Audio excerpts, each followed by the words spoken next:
No.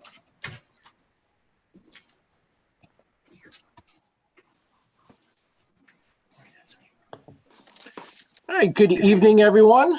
I'd like to call this meeting of the Dartmouth School Committee to order for Monday, June 8th, 2020. Just a reminder, per Governor Baker's order suspending certain provisions of the open meeting law, Chapter 30A, Section 20, the public will not be allowed to physically access this school committee meeting. The meeting will be conducted remotely. Members of the public can access the meeting via live stream at www.youtube.com/DHS TV Media. In addition, the event will be rebroadcast on DCTV channels 9 and 18 on the following days: Wednesday and Thursday at 5 p.m., Friday at 6 a.m., Saturday at 8 a.m., and Sunday at 2 p.m. The school committee reserves the right to implement additional remote participation procedures and will notify the public of these procedures as soon as practical. And also, just a reminder, anyone wishing to comment on any of tonight's agenda articles, we ask you to please submit your comments to Kathleen Genthner, KATHLEENGENTHNER @dartmouthschools.org. This time, Kate, if I could have a roll call vote, please. Chris Oliver, Here. Shannon Jenkins, Carol Karafotis, Here. Kathleen Amaral, Here. John Nunes. Yeah, Thank you very much. Just a reminder that Dr. Jenkins did reach out to me, just letting me know that she would not be in attendance of tonight's meeting. She wishes us the best, but she did have a prior engagement that she could not make this meeting. So next up is the public comment. If anyone sent in comments ahead of time, Kate, would you kindly read them to us? I have not received any at this time. Okay, thank you, Kate. We will circle back around if that's okay with everyone. Before we close out the meeting, we'll circle back and make sure, see if we have any other public comments on tonight's agenda. At this time, I will entertain a motion to approve the regular session minutes of our May 18th, 2020 meeting. Also move. I'll second. So I have a motion by Dr. Karafotis, a second by Mrs. Amaral on the motion. Any further discussion? And we're going to do a roll call votes on all our votes over the internet or over Zoom. We were notified that we should be using roll call votes on any vote that we take. So we're going to do a roll call vote on our minutes. Kate, please. Chris Oliver, Yes. Carol Karafotis, Yes. Kathleen Amaral, Yeah. John Nunes. yes. Okay, motion passes. Thank you very much. This time I'll entertain a motion for the executive session minutes of May 18th, 2020.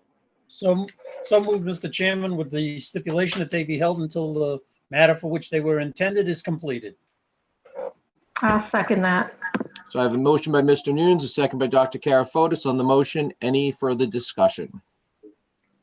On a roll call vote, please. Chris Oliver, Yes. Carol Karafotis, Yes. Kathleen Amaral, Yes. John Nunes. Yes, Motion carries unanimously. Thank you very much, Kate. Appreciate that. Next up on the agenda is consent agenda. SMEK FY21 request for permission to lease classroom space at DHS. Will you take this, Mr. Kiley? Or Muted. He's on mute. Thank you, Mr. Oliver. Sorry. So SMEK has contacted us. They have voted, their board has voted to increase tuition 3%, room rental rate rather, 3% for next year. This lease reflects that.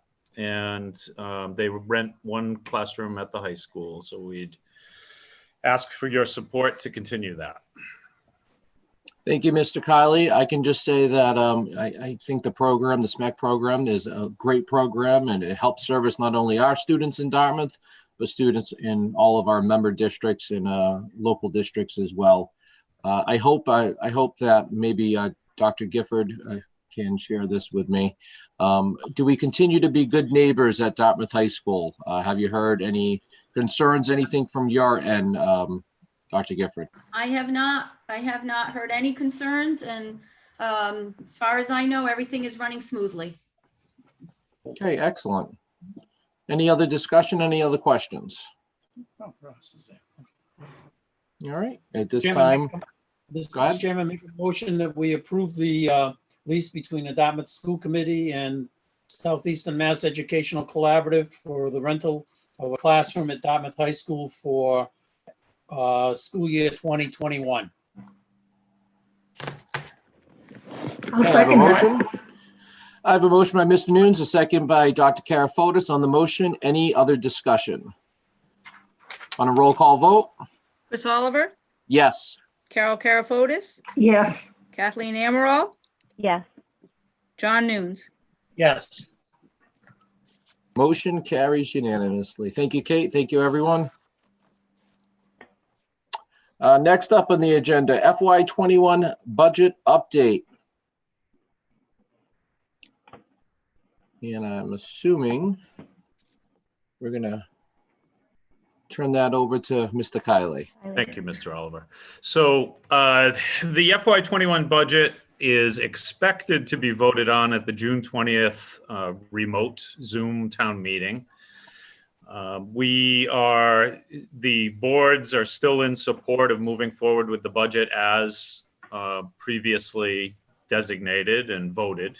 So what we voted for as a committee, what the Finance Committee has endorsed, and what the Select Board has also recommended, we are planning on moving forward with that. There's a great amount of uncertainty, obviously, in the world, but certainly also here in Dartmouth, in terms of how we'll be impacted in terms of state aid and local receipts, particularly, could be a major factor. Some of the uncertainty is around whether or not the federal government passes another bill to support states. That is very contested situation at the federal level. So that has a role to play in where we're going to be next year. Then at the state level, they're waiting for that federal information to try and help us. By the time we actually know that, we could be well close to starting school. So we've got a ways to go in this process, and we'll have to be flexible enough to adjust as we move forward. The town is already expecting a cut in state aid and local receipts and planning for that in their budget, in the existing budget. So it's just a matter of how much that cut is and how much the state absorbs through its reserves, how much the town can absorb through its reserves. We are attempting on our end to be a good partner with the town and try and not fill positions that are not essential at this point. That being said, if we have an essential position that we can't operate without, then we'll need to fill that. The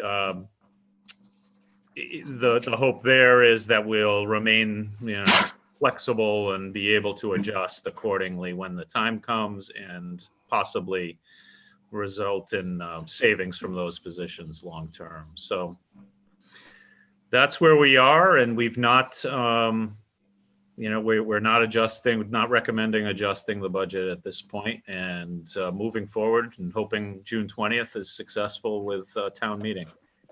Sure. I hope so too. Thank you, Mr. Kiley. Questions from my colleagues? Yeah, I got. Mr. Nunes? Yeah, when I was watching the replay of the selectmen's meeting last night, have they come up with how people are going to be able to ask questions off the top of your head, if you know, or that's the $100,000 question? It's a work in progress. It's a work in progress. Yeah, okay, that's fine. Got It'll it. be a Zoom meeting, and there will be an opportunity, I believe, for people to fully participate. I have no idea. I mean, the good news is there's not a lot of hotly contested items on the town meeting warrant. Yeah. So, but obviously, if it's a couple of hundred people, that could be challenging. I'm sure the moderator is going to have her hands full in terms of being able to manage that process and obviously count votes. And there's a lot of things still in the works. Okay, I was just curious. Thank you, sir. You're welcome. Anyone else? All right. Well, before I end this, Mr. Kiley, I'd just like to say thank you for continuing, your diligence on this budget. And just to confirm, and just so our viewing public is also aware, like we said, at this point in time, we're moving forward with the budget that we voted on and you proposed, the school administration proposed and the school committee voted on. And we're not looking at this point in time to lay anyone off. There's no rifts. Right now, we're moving forward with all of our positions that we currently have. Yes, other than vacant positions. Correct. Some vacant positions that are included in this budget have not been filled at this point, and at the moment, we will not be filling them. Obviously, what happens throughout this process will help inform those decisions moving forward. Sure, but there are some positions that may not be filled, but we're not laying any staff off per se. That is correct. Great. That's really great news, because at the beginning of this, there was lots of talk, and as we all know, lots of talk, lots of information being thrown around as to, it's going to be really bad. But if we can get through this year, we'll take it 1 year at a time. Yes. So thank you very much, Mr. Kiley, for the update on the budget. You're welcome. Next up, under new business, the SMEK quarterly report, and that is myself. So really quickly, just wanted to give everyone a quick update of what we've been up to over at our SMEK Collaborative, which we're a member district, and I am currently the chair over at SMEK as well. Good news is that the Fall River School Committee officially signed the Articles of Agreement, and we are now, Fall River is now a member of SMEK. So we will look to continue to grow our programs. I think that's really important. Great opportunities there we see. Obviously, one of the big things that we've been talking about the last two board of director meetings, that there's a lot of unknowns. Just like here, there's a lot of unknowns with the budget, especially there's not a lot of new referrals coming into SMEK right now because school districts are really physically closed. So the referrals are down. In addition, that unfortunately our adult services program, because SMEK is one of 4 collaboratives in the state that actually services adults as well, we had to lay off and furlough some of our adult service staff, which was very unfortunate. But we really didn't have any choice based on that we're not receiving reimbursements from the state on those right now because we're not working with them. We just continue to move along. I think we're a good group over there looking out. Eventually, we're looking for a new building to look at one of our behavioral programs that's down in the north end of New Bedford. We're starting to outgrow that building. And there's actually been a few RFPs, I believe, put out looking for some buildings in the area. We actually looked at a couple of the former elementary schools in New Bedford. For possible sites for a new program. Those did not come to fruition. However, we're hopeful, and right now it's kind of on a standstill. We're kind of in a hold pattern on that. We're going to see what this new year brings, but we are looking to, based on the amount of referrals we were getting on some of our kiddos, that is definitely a good idea to start looking for a new location to grow our behavioral program over at SMEK. So that's really all I have. If anyone has any questions about the SMEK program, I'd be happy to answer them.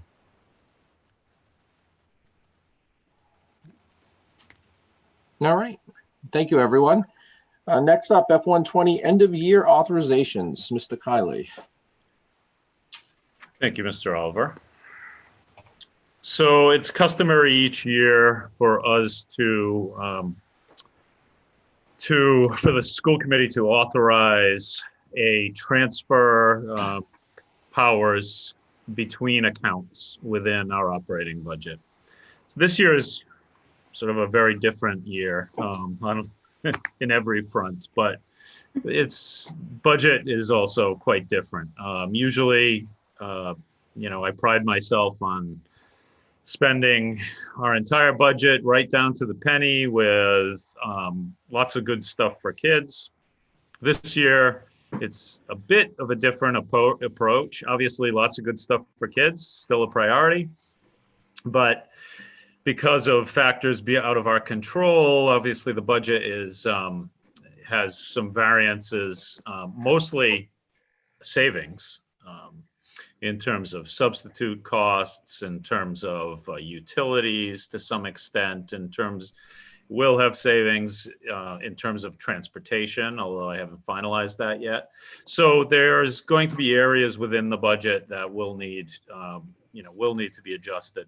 And this, with your support tonight, that would give me the ability to do that, clean it up, and with the intent that we would be returning some money this year to the town, which I think will benefit everyone, moving forward.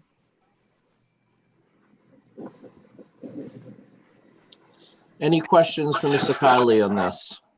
Mr. Nunes. Thank you, Mr. Chairman. Mr. Kiley, one of the things we talked about at the last meeting was, the transportation and,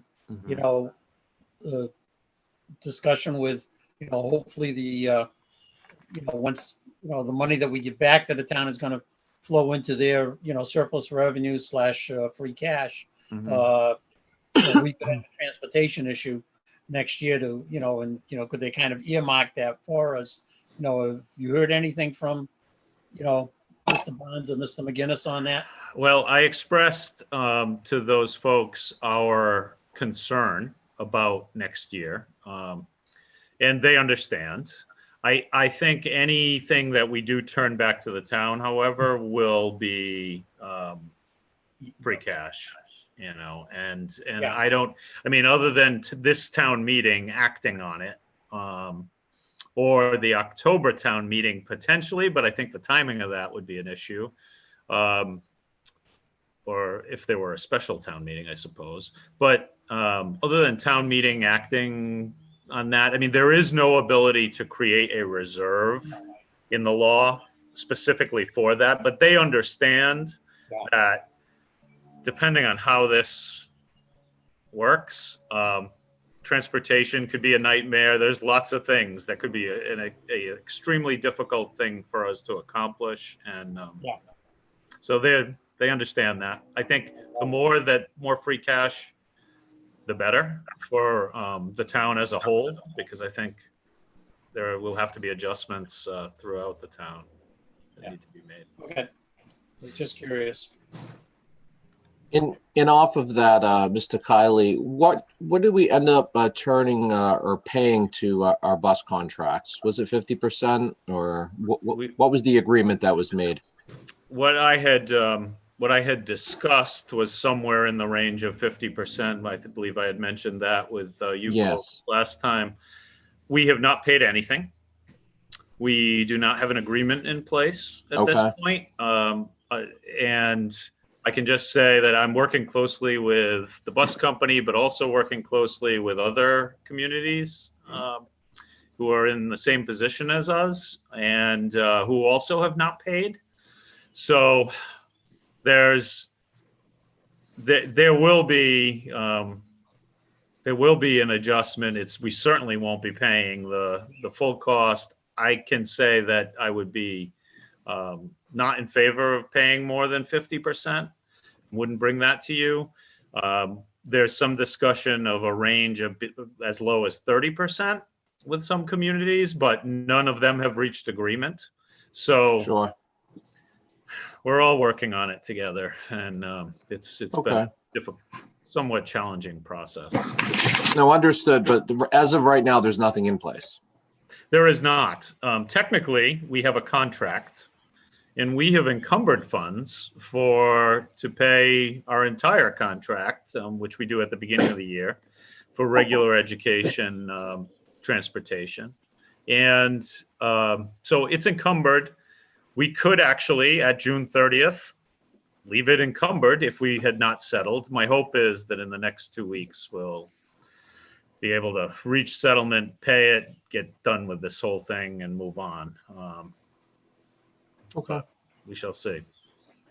All right, well, thank you for updating us on that. So do we need a motion to authorize you to transfer between lines? Yes, please. Yeah. All right. Mr. Chairman? Yes.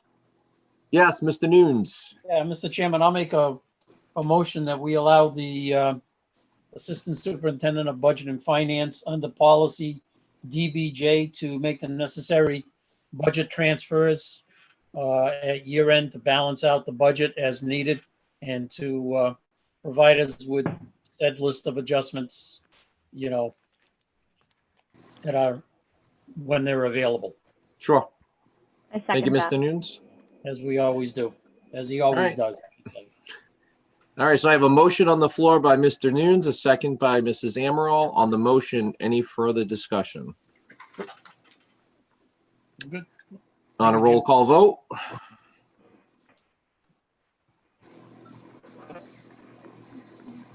Kate, could you give us a roll call? Chris Oliver, Yes. Carol Karafotis, Yes. Kathleen Amaral, Yes. John Nunes. Yes. Thank you, Kate. Motion passes unanimously.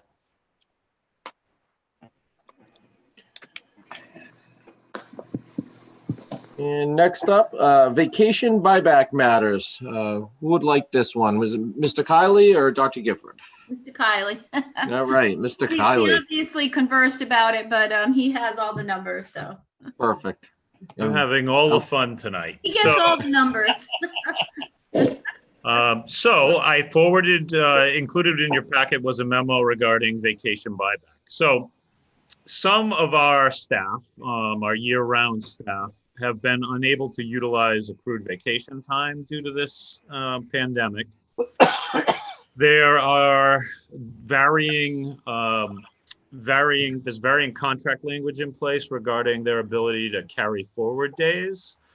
And to be honest, some of these folks, it would not be in the school district's benefit to have them carry forward days because we are going to need all hands on deck in order to accomplish what we need to accomplish moving forward. So I would recommend that that the school committee authorize a buyback and to compensate for accrued time that would exceed the carry forward thresholds for the following groups: custodians, full year secretaries, maintenance staff, non-union secretaries, and technology. So the total, I can go through individually, but the total potential buyback would be $32,255.11. I think for our purposes, it makes sense to buy back rather than have all these days on the books that people are. The other option would be we could allow them to carry forward more days and negotiate that with those groups, but it will be problematic in terms of folks having way too many days for us to accomplish the task at hand to get ready for the next school year. So I guess my question is, Mr. Kiley, even with these buybacks, is the intention that everyone will carry over at least 5 days? Is that built into the contracts, standard across the board? Yes, it varies from contract to contract how many days. So in some cases it's 10 days, some cases it's 5 days, but yes, these days would be over and above the maximum carry forward. Perfect. And just from my own knowledge, are we looking at, how many weeks are we looking at would be the most that we'd be buying someone out of? 3 weeks, 2 weeks? Any idea? Yeah, we have some folks with as many as 3 weeks vacation that they were unable to use, probably planned it. But obviously circumstances being what they are, weren't able to use those days. All right, I'll just go and say that I'm in favor of the buyback.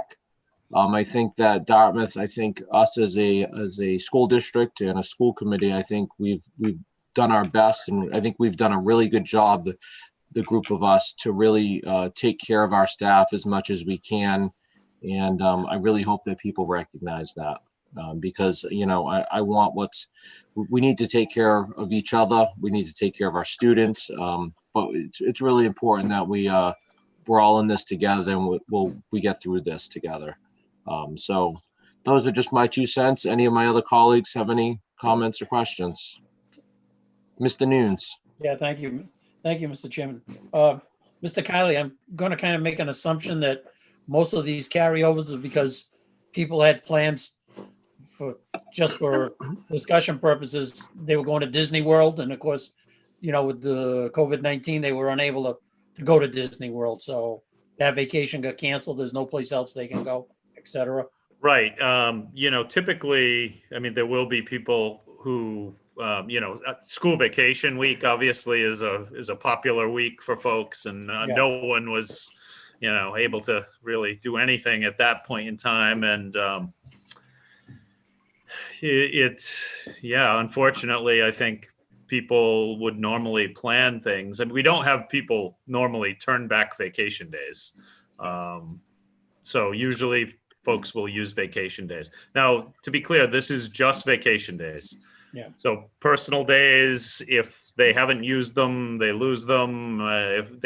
If they're more than what they can carry over, and sick days are subject to their own language in the contracts. This is strictly vacation time that was accrued and really is owed to them in one way or the other.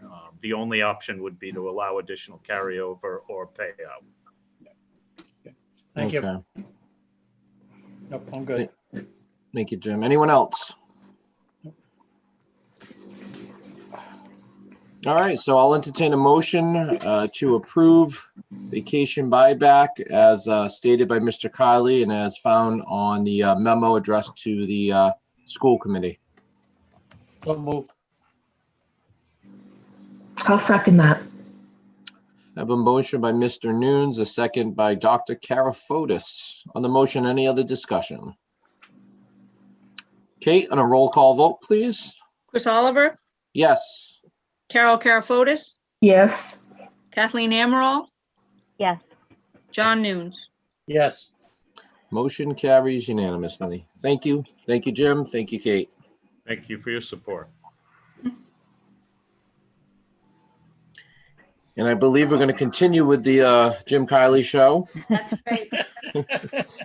Summer maintenance projects. Okay, so I normally would send you a list, which I'm sure you're all familiar with, and I haven't done that yet. I'd certainly be happy to provide you one for the next meeting.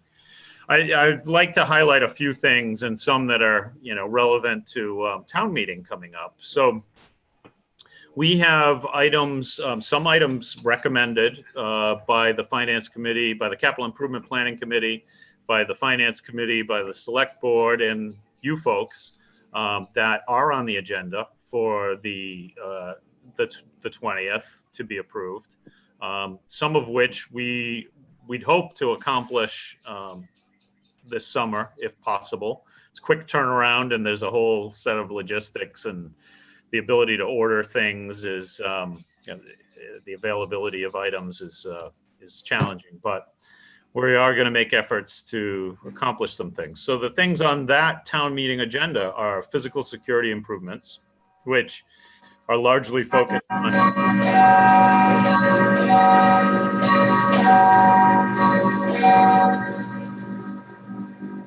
Not sure. that was not me. Train going through, I don't know. It sounded like a train. It did sound like a train in your backyard. Yeah, no, that was not me. Funny. at any rate, so physical security improvements, camera project, bleachers at the Quinn and middle school, art equipment at the high school, which would be the photography equipment that is deteriorated and needs replacement. And the big one would be the boiler retrofit and replacement at the middle school. That one we're working with our utility company. And we have also, the town has applied for Green Communities funding to coincide with that. So you'll remember we did the big project at the high school a few years ago, and we'd hope to continue that with working on the middle school. This would not accomplish the entire project, but it would be a substantial improvement and should be quite an efficient improvement that would save us some money in the long run. So those things are all on the town meeting warrant for the 20th. The other items that we're going to focus on this summer are redoing classrooms at the middle school, flooring projects throughout the district. We are working on finishing the locker room project, which had mostly impacted the high school, but also the middle school to some extent. And the other thing that is on my mind that I think is to be, I don't know, we shall see what it looks like, is what kind of adjustments are we going to need to make to these facilities. So we need to, as much as we need to be flexible from a budgetary perspective, we need to be flexible from a maintenance perspective and a facilities perspective to figure out, okay, if we're starting school at the end of August, that's not a lot of time to adjust to whatever recommendations the Commissioner of Education hopefully has for us fairly soon. So, but the good news is, you know, I have Rick Ferreira, who's amazing in terms of his, you know, his abilities to get things done. We are a little short-staffed on the facilities side. We had a resignation, and we have someone injured. So we're short-staffed, but we're going to get done what we can and focus on the priorities, obviously. Thank you, Jim. Any questions for Mr. Kiley regarding summer maintenance projects? I'm good. No, I'll just, is Busy that stuff. me? I sound like I'm getting an echo. Sounds like it's going to be a busy summer. It does sound like it's going to be a busy summer, and I appreciate the fact, Jim, that you're taking the time to realize that we need to be flexible with maintenance, and who knows what the guidance is going to look like and what types of, whether it's plexiglass barriers, whether it's stations. I don't want to speculate. So thank you for the update. Don't roll your eyes. Oh, Anyone else? All right, that is it for Mr. Kiley's portion of the show. He can go home now? Oh, that's it. Take the rest of the meeting off, Mr. Kiley. No, I'm kidding. I'm kidding. Superintendent's update, Dr. Gifford. Sure, thank you. So obviously the big deal for this week was the graduation. The parade, I know most of you, if not all of you, were on the route somewhere, and I think it went off fantastic. It was fantastic. The excitement in the air, even at the high school in the morning when I was there waiting around. Mr. Nunes was there as well.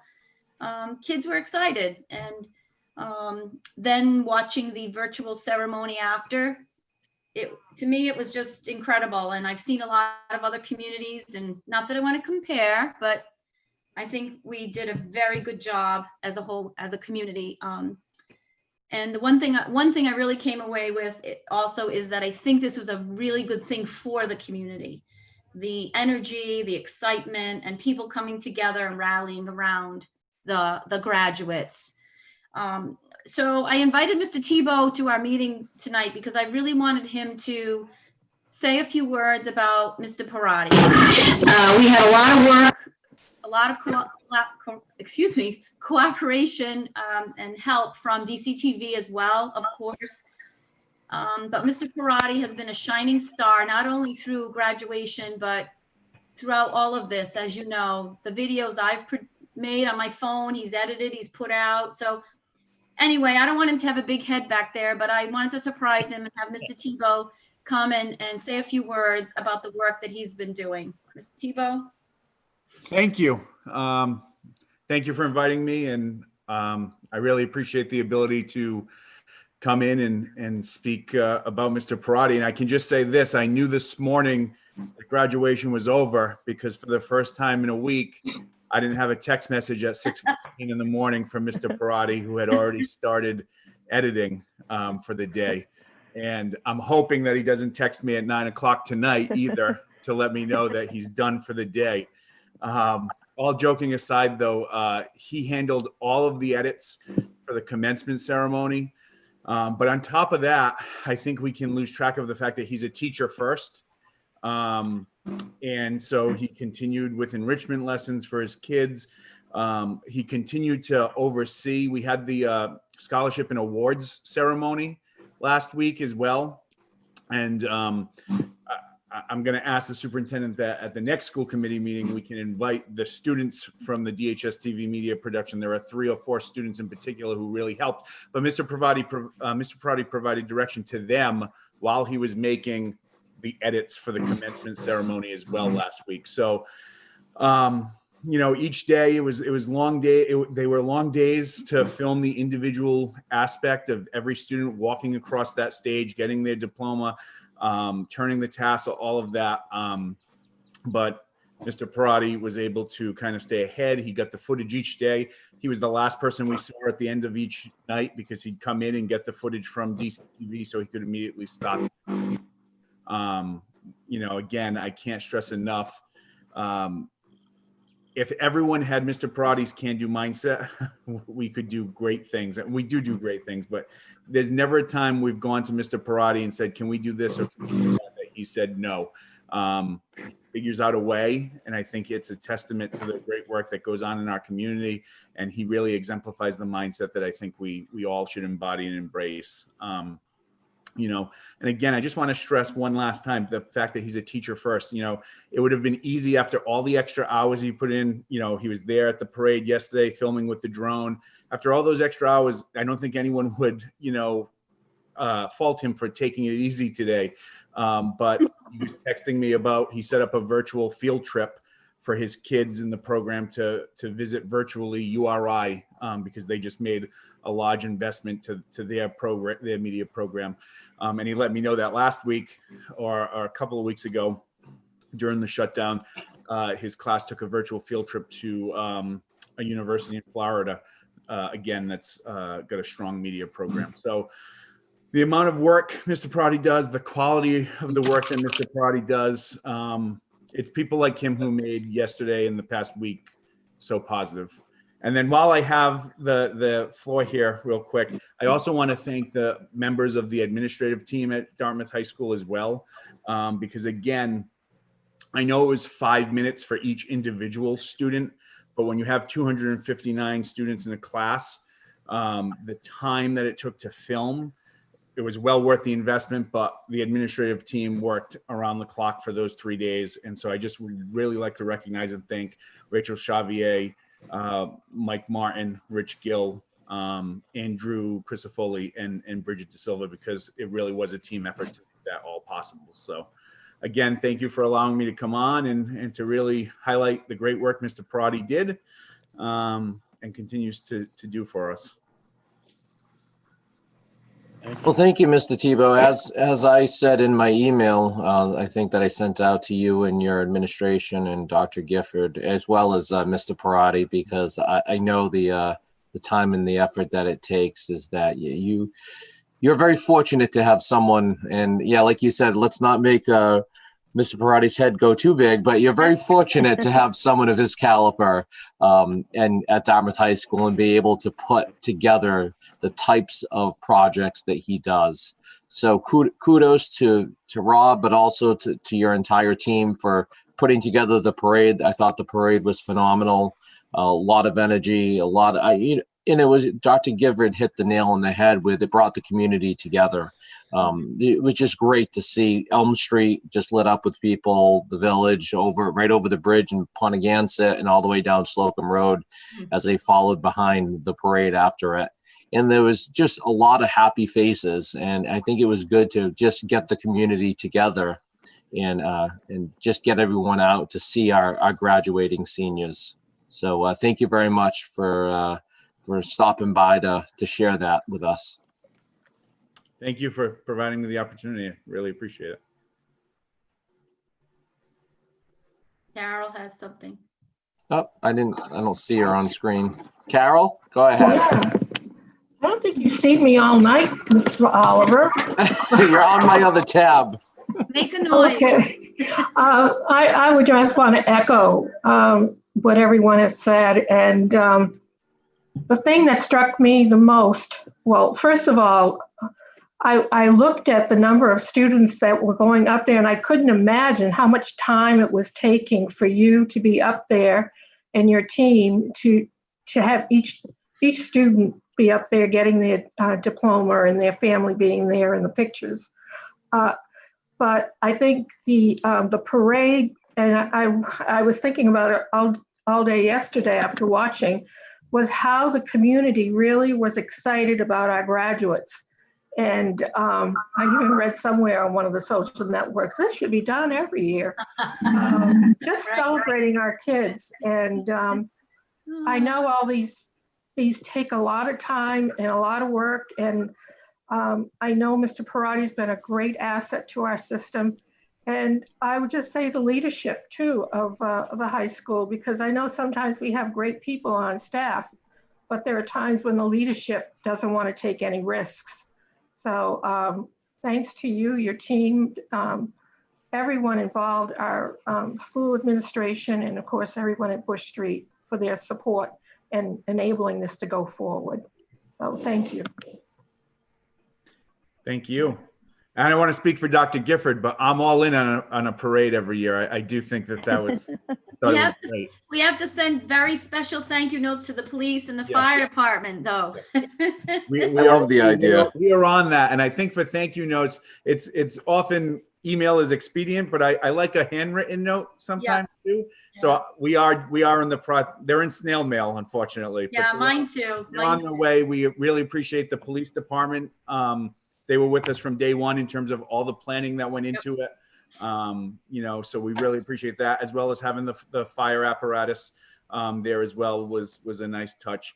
And then I just wanted to comment one other thing that Dr. Karafotis mentioned. She mentioned all the hours that it took about 24 hours of footage of real time. And so again, I share that because it highlights how much editing Mr. Parati had to do. He compressed 24 hours into that hour and 45 minutes that the ceremony took. So, it really was quite a bit of editing to do. I loved it. I loved it.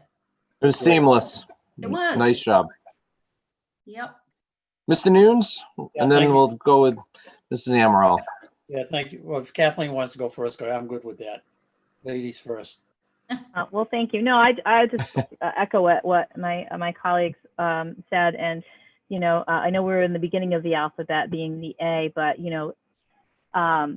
it was just a wonderful experience. And thank you for everyone that really put the effort in. And you made it welcoming, you made it comfortable.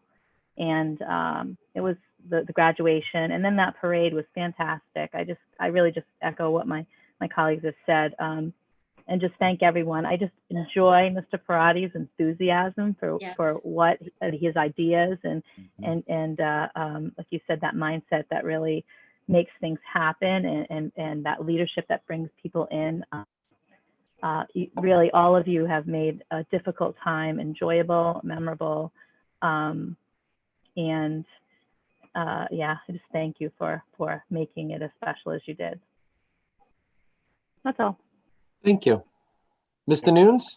Yeah, thank you, Mr. Chairman. Yeah, I've just got to echo everybody.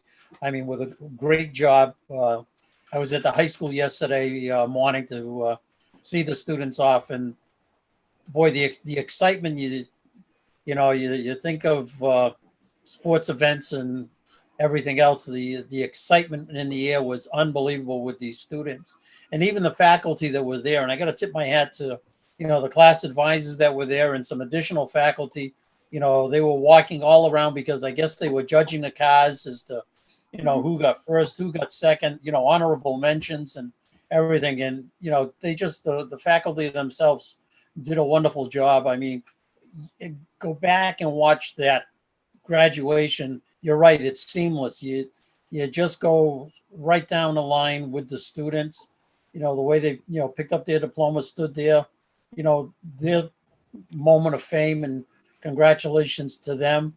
The award ceremony, I watched that right after, and the way that was done, Mr. Tebow, was perfect, absolutely excellent. And what I really enjoyed, in all seriousness, was at the end with going through and the pictures of the students and the colleges that they're going to and what they're majoring in.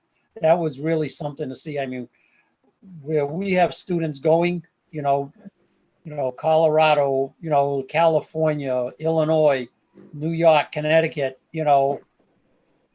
Virginia, and who knows where else, and what they're majoring in. I mean, computer engineering, molecular science, kinesiology. I mean, what our students are majoring in and the classes that they have taken. I'm not quite sure how these students are able to juggle all of their studies and their after school activities and clubs and still take 3, 4, 5 AP classes a year and get, one student got a 5 in chemistry. God bless them.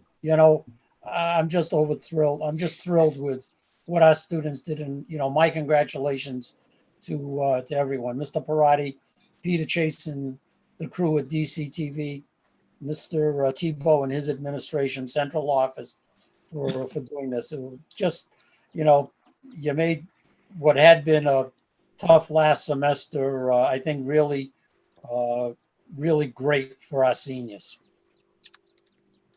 I just want to add one more Agreed. thing. Mr. Oliver, also, in addition to all the high school staff, just going along the parade route and seeing the staff from all the other schools as excited. It was just a real, like I said, a real boost for the community, having gone through, struggling right now and all of that. But I've never seen an admin team or folks like a Mr. Parati really step up to the plate beyond and come together and do what needed to be done to celebrate our kids. And I don't know, it was very moving and emotional. So it was wonderful. It was wonderful. Could I just add one more thing? We're going to go on all night about it, right? Yes. Sure, go ahead, Mr. If I could Tebow. I wanted to thank, as Dr. Gifford just said, I wanted to thank the high school staff because it was great to see the departments coordinated with one another. So I know, for example, the science department was all right on the bridge as we crossed over. I saw the counseling department further on. The art department had some great signs. And so all of the high school staff that lined the parade route, I really thank and appreciate them because they contributed to make it so special for our kids. But to Dr. Gifford's point, it was also great to see, the elementary staff and some middle school staff out along the parade route too, because graduation really is, I know it's a high school event, but it's really the culmination of the work that occurs in the district K through, or pre-K rather, through 12. So, on behalf of the high school, I really appreciate all of the staff, both at the high school as well as pre-K through 8, who came out to support the parade yesterday as well. Well, thank you, Mr. Tebow. And, I would absolutely be in favor of having a parade every year as well. So I think there's something many years ago, John will remember, and probably Kathleen, the Dartmouth Pride Parade that used to take place. And I thought this kind of reminded me of the Dartmouth Pride Parade. And I thought it was just extremely well done. And, our students were very deserving. So once again, thank you, everyone. Thank you. Thanks for coming, Mr. Tebow. Thanks, Thank you. Mr. Parati. Thank you to you both. All right. I have a few more things. Yeah, absolutely, Dr. Gifford. I'm not going to go through all the other year-end events, but I think you've been receiving that information. The grade 5 is doing, at the schools, is doing some drive-through recognitions for the grade 5 students. The middle school event, two things at the middle school I think that are important. The grade 8 ceremony is June 11th, and DCTV will be broadcasting that at 6 o'clock. And the other one I wanted to mention was, in case you haven't looked, I watched it. They did a nice virtual tour for the incoming sixth graders. So it's on the middle school tab under parents. You can watch that video. It's really nice and welcoming students for next year. So Excellent. yeah. Let's see. So that's that. Lots of things here. As far as a couple of things, retirements, I did give you a list of retirements, and I think I'm not sure how I do have other things before that. So Yeah, I can go over those two with you, Dr. Gifford. okay. So let me do my other topics, and then we can move on to that. So as you probably are aware, we're continuing to receive guidance from the commissioner relative to not only trying to run a summer school, which we are doing virtually, but also opening school in the fall. So the first real, almost I would say concrete set of guidance we just received on Friday was about the safety precautions that schools are going to have to put in place to even open. And needless to say, you know, we discussed it today as a team. It wasn't a happy moment as we looked at the guidelines that they're proposing, such as, and we can go over this a little bit more thoroughly at another time, especially when we get the guidance about teaching and learning. But the guidance for the things they're suggesting to even open school is obviously things like face coverings, masks, etc. The normal things we're thinking of now, the hand sanitizing and all that. But the idea of they're saying mandated 10 students up to 12 people in a room, to 10 students and including the adults, 12 people. Things like that, 6 feet apart at all times, students staying in their own room all day long with a particular teacher. Never mind the items that they're suggesting that we purchase between now and school opening, which Lord knows if they're even available. And what a budget is looking like in the meantime. But those are some of the things, the guidance that is coming out. As I said, more is coming by June 9th for the ESY programs. I'm just looking through all this paperwork, but there's a lot that's going to have to be looked at and done as any school district tries to open up in the fall. With that said, the guidance for teaching and learning, the commissioner is set to come out in mid-June. I'm not sure if that'll be next week or what, but in his words, the new guidance will be, the items in it will be 80% mandatory. So whatever they determine, I'll make this up as an example. Every school district has to do 1 week, split their classrooms and do 1 week of personal on-site education, and half the class is home, remoting in, and then we do a remote learn the next week and we switch, just different models of what they're going to suggest, but it'll be mandatory. So whatever it is. So we're waiting with bated breath so that we can then move ahead with all of this guidance about safety and teaching and learning and see what the school district might look like in the fall. So that's that. But the team is, you know, we're constantly meeting and talking about it. Helping our principals at least maintain their sections of classrooms that they have now, talking about the budget, et cetera, of the decisions that we're going to have to make moving forward. But that's all part of it. How do they separate kids, the number of sections, et cetera. So that's that. It's all a lot of fun, as you can imagine. And the other thing, other than the retirements that I wanted to talk about for a minute, I have so much stuff, is obviously I wanted to mention to you and to the community that in light of the situation that obviously our country is going through right now, I did put and I see, they had some protests in town this past weekend, et cetera. And I think the community came together in a show of unity, if you will. But I did put a letter out on our Facebook page and we sent it home to parents last week.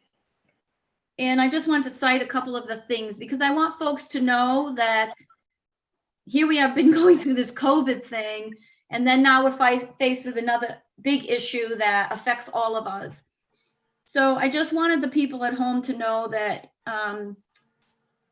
we as a district are always all inclusive and all welcoming. I think we, through a lot of our curriculum and our teaching and what our teachers work with our students, we teach about empathy and unity and just all of that. One of the things I put in the letter is that we're not perfect, and none of us, it will never be perfect, but we'll never stop trying to ensure that all of our students and our staff and our families are welcome and respected and valued in our district. So I just wanted to mention a couple of things that the district does do in light of that. And one of the things we're working towards right now is adding more. We've already been talking about this, book titles to our libraries that include authors that from various races and cultures, et cetera, that talk about things from their perspective. We, in our normal daily routines, our school and class assemblies are always focused, our PPIS rallies, and that's always about positive and kindness and tolerance, et cetera. Our second step curriculum, K-5, includes such topics. We have anti-bullying unit in K-5 as well.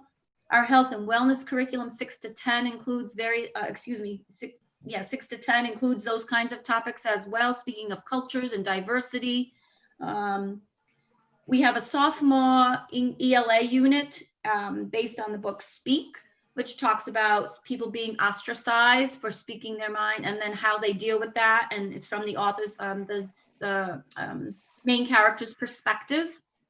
And then we have Lucy Calkins units that we use, and through our reading and writing curriculum, K-5, we address diversity.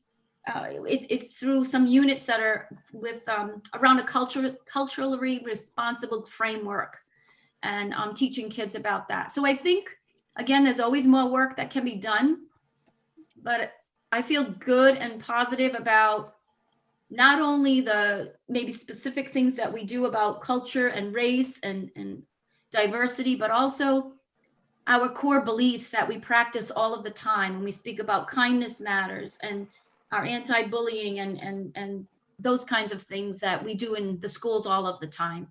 So I wanted to bring that up. And then I think the last thing I had was the retirements, Mr. Oliver. So I think you have the list, but I know that you'd like to mention some of our folks. So I'm going to turn it back over to, I think Mr. Nunes wants to mention someone. And Absolutely. So let's do it this way. I'll go down the list. I'll read some off, and we'll discuss a couple of them. Sure. And there are years of service here, so it's always enjoyable having a chance to look over our list of retirements at the end of the year. It's also very bittersweet for these individuals, and some of them that have spent their careers they're in Dartmouth their whole life. So it's I wish them all nothing but the best and a healthy retirement. But we'll start with we have Lynn Vincent from Dartmouth High School, social studies teacher. She's going to be retiring after 33 years of service in the school department. We have Susan Calvin. She's the Potter Elementary School cafeteria manager. Another one with 34 years of service to the school department. Stephen Charest, Dartmouth High School business education teacher.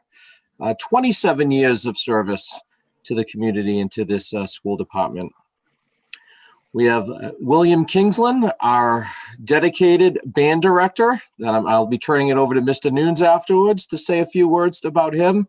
22 years leading a world-class band, Dartmouth High School Marching Band. He will be missed. We have Agnes Frenzies, a school cook at the Quinn Elementary School, 23 years of service. Valerie Jelanes, a teaching assistant at Dartmouth High School, 21 years of service. Lucy Medeiros, also at the Quinn Elementary School. She is a food service worker with 15 years of service. Mr. Carl Robidoux, our associate principal at the Dartmouth Middle School. 30 years of service he spent with the Dartmouth Public Schools. And I will just mention about him that he sent, and I'm sure some of my committee members saw the wonderful letter that he sent to all of us. And, thank you, Mr. Robidoux, for your time and for all your energy and your talent that you've given to the Dartmouth Public Schools. It will surely be missed, and you've done some wonderful things with curriculum, like you brought up in your letter. We're very, very pleased with everything that's taken place at the middle school, and thank you for your 30 years of service. Juan Rodriguez, Dartmouth High School music teacher, 23 years of service. Heidi Brooks, our beloved principal at Potter Elementary School. She takes the cake in this group, it looks like, for 36 years of service in Dartmouth. She has spent quite a bit working, quite a bit of time, and she will be sorely missed, and I'll go back to her in a few minutes. Cheryl Allen, DeMello School, grade 5 teacher, 12 years of service. Robin Eusebio, Dartmouth High School math teacher, 22 years of service. Kathleen DeCampos, she's an occupational therapist at Cushman. She will be leaving us with 20 years of service. And we have a couple of others that'll be retiring a little later, but Sandra Nicholas, Quinn Elementary School. She is a grade 3 teacher with 29 years of service. I see the trend here that once this is what makes me proud to be in Dartmouth and be on the school committee, is that once people come to Dartmouth, it seems as like they don't want to leave. And I think that's a good thing. And last but not least, we have Maureen Matzavinos, a Potter Elementary School teacher, grade 5 teacher with 25 years of experience. And we wish her the best of luck in the future. So at this time, I'm going to turn it over to Mr. Nunes, if that's okay, if you would like to say a few words in general and about your good friend, Mr. Kingsland. Yeah, thank you, Mr. Chairman. BK is he's known to, it's going to be missed. I saw him yesterday. He was also with one of the administrators at the high school yesterday to come down and see the parade, and he was looking good and that, and looking forward to his retirement. Again, like any of these teachers or administrators that are retiring, this definitely was probably not the way they expected their careers to end, but you just have to put one foot in front of the other and go. I remember when Dr. Kelly hired Bill, and it was like, we didn't miss a step, and we just move forward and continue to take the program to higher and better wins and competitions and greatness that as I've said before in a number of meetings, we're kind of the envy of a lot of groups out there, because when our kids are warming up, their parent, other groups, other schools, their parents and their students are, ringing the area to watch our kids just warm up the way we warm up, the way we do things. It's, you practice the way you play, you practice the way you perform, and they're totally focused on what they're doing, and that's how they do it. So,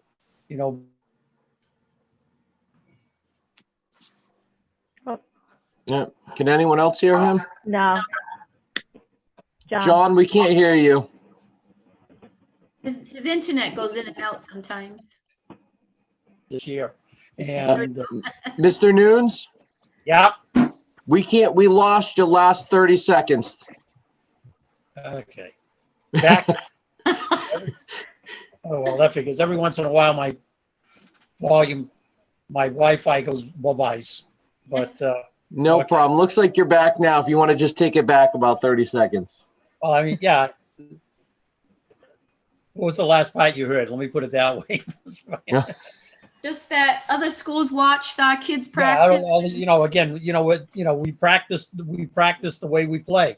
And, you know, when they're warming up, they're focused on what they're doing and what they need to get done.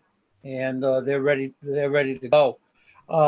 The other one I'm just want to briefly touch on is Mr. Rodriguez was, you know, a high school chorus teacher and for 23 years. And he brought back the musicals that we used to have, you know, when he got hired by Mr. Madrigal and Mr. King, and he brought back musicals, and, you know, they were always sellouts for all the years that he had them, you know, from, you know, Once Upon a Mattress, his first one, A Funny Thing Happened on the Way to the Forum, you know, Spelling Bee, I can't even think of all of them type of deal.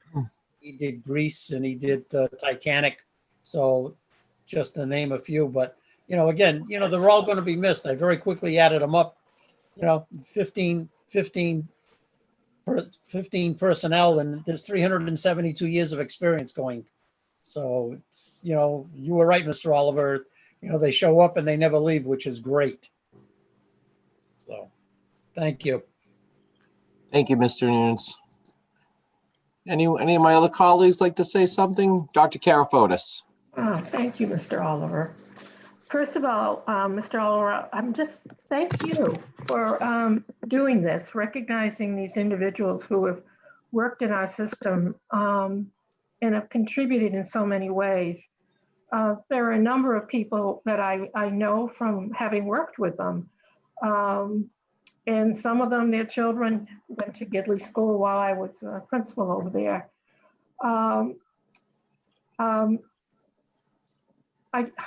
It's hard just to name a couple, but there are a couple that I work very closely with, and one was Mrs. Brooks. She came over I hired her for a first grade teacher at Gidley, and what she brought in her enthusiasm and sense of humor, you know, just lifted us up. She also did an internship with me. And then once I got her all trained, Mr. Kelly moved her to Potter School. So I wasn't too happy about that. So it was actually you're taking responsibility for bringing her on board? Yeah. She even subbed when I was at Potter in 5th grade. And then she went to preschool. So she has many varied experiences and she's a great person. Very dedicated and caring. Talking about how we treat what we teach our students about inclusion and our social emotional development. She was really right up front with that right from the beginning when she went over to Potter School and became the principal there. Again, Mr. Robidoux' beautiful letter that he sent out today, and he has just done such a fantastic job at the middle school, and we're going to miss these people. Kathleen DeCampus with her work with her service dog. I mean, Sandra Nicholas I hired actually 29 years ago, are you sure? And Maureen, of course, was one of my granddaughter's teachers. There are so many good people on this list, and I thank them all for their service. And again, Mr. Oliver, thank you for doing this. Thank you for recognizing them. Kathleen, would you like to say anything? Yeah, no, looking through the list, you know, it's what a good, we're really, I wish them all well in their retirement, but we are really, we're going to miss them. I mean, Heidi Brooks has been such a partner in the work that I have done in the district with the parents for children who have, special needs. She's always been sharing information, volunteering to collaborate, and has been very helpful. And yeah, I just the years of service, it's incredible to see everyone here, So I just wish them well in their retirement. Thank you, Mrs. Amaral. So I will just add that there's many of these names that I read. I know them well, or they interacted with one of my two daughters, whether it's in a teaching position or another role. But I did, over my course of having two daughters go through Potter Elementary School, I did have an opportunity to meet with and speak to Heidi Brooks on a number of occasions, and she exemplifies what it means to be, have Dartmouth pride and be Potter proud, and bleed green. I know she said that a number of times, and she's definitely been the backbone of Potter Elementary School, and I think a person to lean on for some of our other administrators over the course of many years when they're looking for assistance or guidance.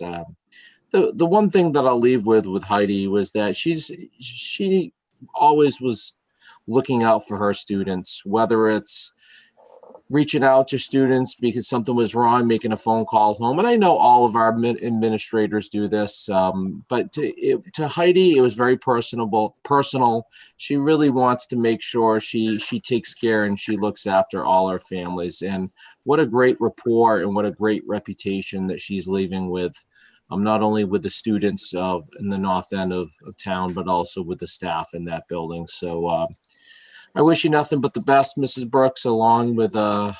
Robidoux, Mr. Kingsland, and all the rest of our Dartmouth Public School staff. Nothing but enjoyment and happiness in retirement. So congratulations, everyone.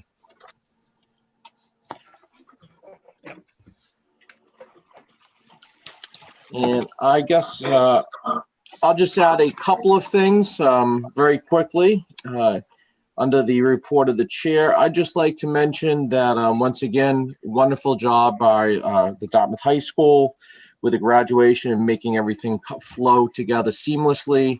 I know the Dartmouth Middle School graduation is happening this upcoming week. Thursday, the 11th, is the live stream where they'll be doing the virtual graduation. And then on the Friday, the 12th, that is when Dartmouth Middle School students will be doing a drive-through to collect their belongings, including their diploma as well, and hopefully get to see some of their teachers, which I know my daughter's looking forward to seeing some of them. So hopefully that'll go well, and we'll have great weather on that.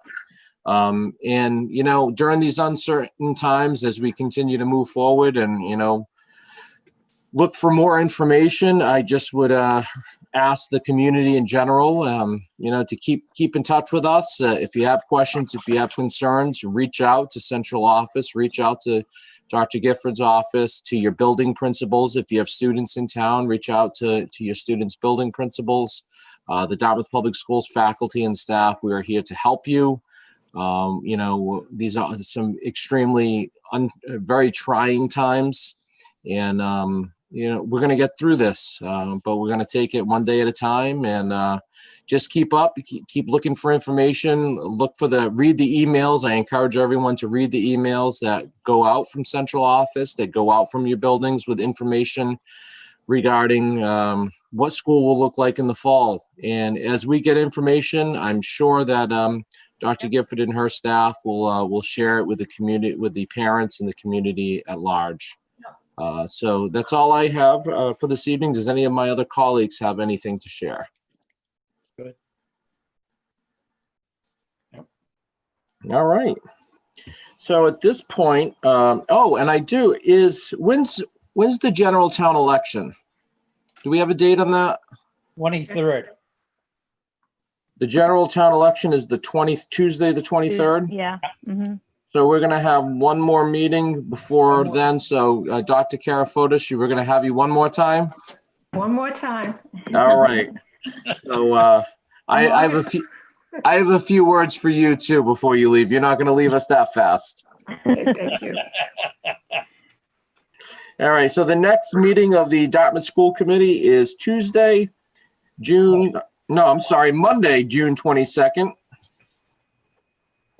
And at this time, entertain a motion to adjourn into executive session for the purpose to discuss individual personnel contracts, not to return to open session.